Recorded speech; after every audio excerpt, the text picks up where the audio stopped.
इसमें कौन सी बड़ी बात है? पेपर ही तो लीक हुआ है, कोई आसमान थोड़ी टूट पड़ा है। ये रद्द कर दी है तो इसमें कोई बड़ी बात नहीं है। शायद राजस्थान के शिक्षा मंत्री मदन दिलावर के लिए 22 लाख छात्रों का भविष्य, उनकी दिन रात की मेहनत और उनके माँ बाप के खून पसीनों की कमाई कोई बड़ी बात नहीं है।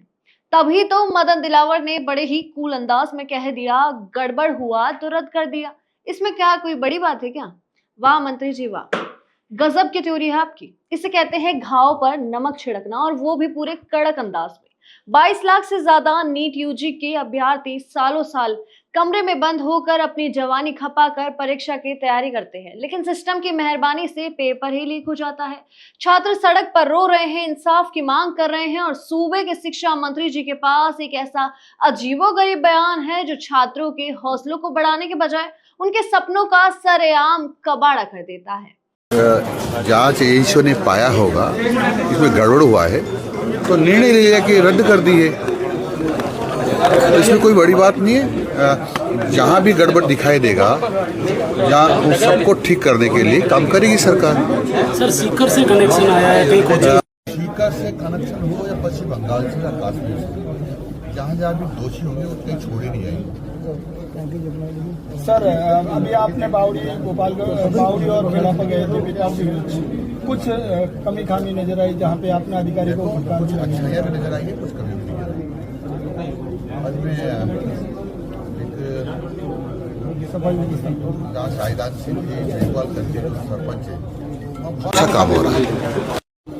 नाम ये उनका नाम है गलत नहीं, बहुत अच्छा काम हो रहा है, बहुत अच्छा काम हो रहा है। गड़बड़ है नीचे उनके खिलाफ यथोचित कार्रवाई करेंगे। स्थिति का मामला नहीं है, परंतु भारत सरकार हमारी सरकार, राजस्थान सरकार हमारी सरकार, हमारी सरकार किसी भी अपराधी को नहीं छोड़ेगी। सर किसी भी अपराधी को नहीं छोड़ेगी, लेकिन एक साल जो 23 लाख बच्चों ने तैयारी करके जिस तरह से परीक्षा दी थी उस समय और अब जो परीक्षा देंगे उसमें कितना फर्क रहेगा? अब उनसे दूसरी फीस नहीं ली जाएगी, उनका जो सेंटर है वो भी वही रहेगा। एज को लेकर भी एज भी तो जिनकी ओवरेज हो जाएगी, अब ये भारत सरकार ने। अब मदन दिलावर के इस बयान को सुनकर तो यही लगता है कि अगर आज किसी 12वीं क्लास के बच्चे को भी राजस्थान का शिक्षा मंत्री बना दिया जाए तो वह इनसे कहीं ज्यादा मैच्योर और संवेदनशील और समझदारी वाली बातें कर ही लेगा। मदन दिलावर शायद ही भूल चुके हैं कि वह किसी गली मोहल्ले के नेता नहीं है, बल्कि पूरे प्रदेश के शिक्षा विभाग की कमान संभाल रहे हैं। लेकिन उनके बयानों को देखकर लगता है कि राजस्थान के इतिहास में उनसे ज्यादा फेल शिक्षा मंत्री आज तक कोई है ही नहीं। इन्होंने तो प्रदेश की पूरी शिक्षा व्यवस्था का बंटाधार करके रख दिया है। ये सच है कि जुबान में हड्डी नहीं होती, लेकिन इसका मतलब ये कतई नहीं है कि आप प्रदेश के लाखों युवाओं के भविष्य का मजाक उड़ाते हुए कुछ भी अनाप शनाप बयान दे देंगे। फीस ना लेने का लॉलीपॉप थमाकर आप छात्रों के उन सालों को वापस नहीं लौटा सकते जो इस सिस्टम की नाकामी की भेंट पर चढ़ गए हैं।